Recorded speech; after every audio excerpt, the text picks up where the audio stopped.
खबरों में आगे बढ़ लेते हैं, बात उत्तर प्रदेश की कर लेते हैं। खबर लखनऊ से है। मानसून सत्र से पहले सीएम आवास पर बड़ी बैठक। सीएम आवास पर सीएम योगी आदित्यनाथ इस बैठक को संबोधित करेंगे।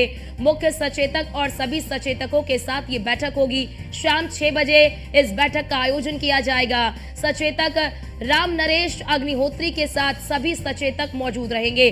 तो बड़ी बात आपको बता दें, एक तरफ दिल्ली में बैठक का दौर जारी है, तो वहीं बात अगर उत्तर प्रदेश की कर ले तो उत्तर प्रदेश विधानसभा का जो मानसून सत्र है वो 29 तारीख यानी कि कल से शुरू हो रहा है। और बड़ी बात यहां पर आपको बता दें कि 29 तारीख से 2 अगस्त तक ये मानसून का जो सत्र है वो चलेगा। ऐसे में इसको लेकर आज मुख्यमंत्री योगी आदित्यनाथ जो है वो बैठक करेंगे।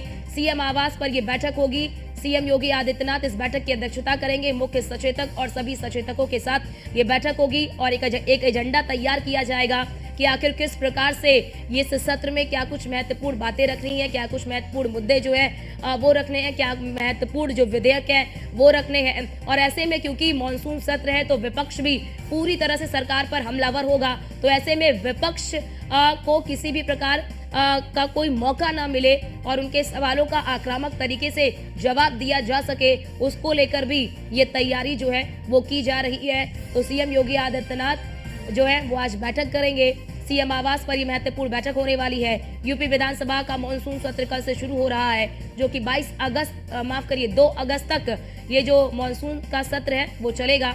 ऐसे में ये मानसून सत्र कितना महत्वपूर्ण होने वाला है इसका अंदाजा आप इसी से लगा सकते हैं।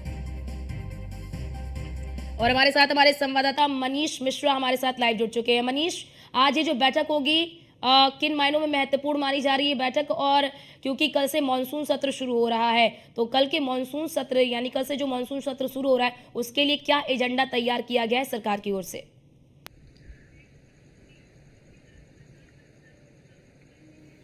देखिए, मानसून सत्र होगा, साथ ही साथ अनुपूरक बजट भी पेश करेगी भारतीय जनता पार्टी की योगी सरकार। और माना जा रहा है हालांकि ये मानसून सत्र रहेगा पर तपिश इसमें आपको बहुत ज़्यादा देखने को मिलेगी, जिस तरीके से जो इंडी गठबंधन है या कहें समाजवादी पार्टी और कांग्रेस का जो गठबंधन था जिसने उत्तर प्रदेश में लोकसभा में बहुत अच्छा प्रदर्शन किया है और कहीं ना कहीं बैकफुट में लाने का काम किया था भारतीय जनता पार्टी के, उसके बाद मनोबल जरूर बढ़ा होगा और जब सदन शुरू होगा तो उसका असर भी आपको साफ तौर पर देखने को मिलेगा। इसी को लेकर कहीं ना कहीं भारतीय जनता पार्टी अपनी रणनीति बनाएगी, किस तरीके से जो विपक्ष हमलावर होगा उसको कैसे जवाब देना है, किस तरीके से उनको जो अटैक है उसको कैसे झेलना होगा, उसकी रणनीति पे आज कहीं ना कहीं उनके एजेंडे सेट किए जाएंगे। अपने कौन से एजेंडे होंगे भारतीय जनता पार्टी के, क्या उसका मुख्य भूमिका होगी, इसको लेके एक मुख्य सचेतक और जो सचेतक है उनके साथ आज बैठक होने जा रही है। करीब शाम 6 बजे ये बैठक होगी। मुख्यमंत्री आवास का जो सरकारी आवास है सीएम योगी आदित्यनाथ का 5 कालिदास मार्ग, उसमें ये बैठक होनी चाहिए जिसमें मुख्यमंत्री योगी आदित्यनाथ रहेंगे, साथ ही साथ राम नरेश अग्निहोत्री जो कि मुख्य सचेतक है भारतीय जनता पार्टी की, वो इसमें मौजूद रहेंगे। और आगे के एजेंडे या कहें कि किस तरीके से जो विपक्ष की रणनीतियां हैं उसको किस तरीके से घेरने से अपने आप को बचाव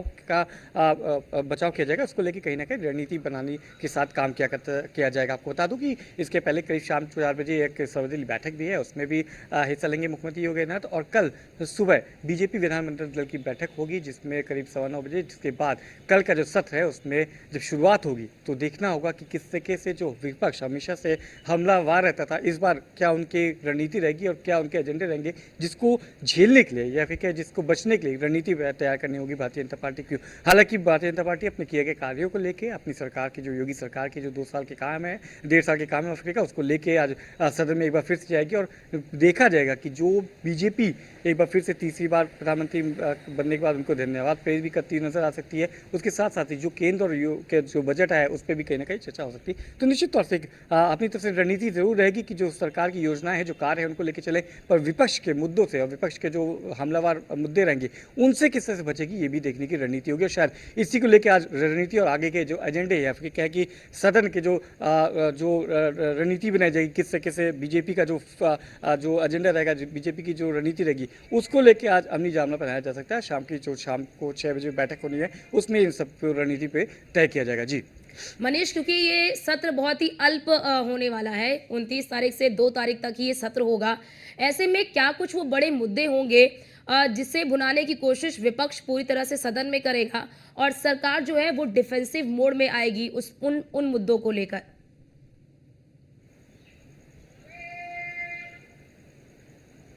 देखिए, विपक्ष के पास बहुत मुद्दे हैं। सबसे पहले कि अगर आप कहीं न कहीं अपने विरोधियों को, जिस तरीके से अपने विरोधियों को आवाज़ आप देते हैं, जिस तरह से विरोधियों को आप आभास कराते हैं और हमेशा से हमलावर रही है। आप जानते हैं कि समाजवादी पार्टी वेल में आना, पेपर कटिंग्स लेके आना, उनसे कुल कहीं न कहीं घेरने का काम करती है और इस बार मुद्दे बहुत रहेंगे। आप एक तो उनको बैकफुट पे लाए हैं, आप चौथी सीट पे उनको समेट दिया है आपने इंडी गठबंधन में। साथ ही साथ आप जिस तरीके से जो पेपर लीक मुद्दे हैं, जो रोज़गार का मुद्दा है, जिस तरह से कांवड़ के नाम को लेके मुद्दा था कि आपने नाम लगाए, तो ऐसे कई मुद्दे हैं जिसको विपक्ष कहीं न कहीं अपनी रणनीति में शामिल करेगा और सरकार को घेरने का काम करेगा।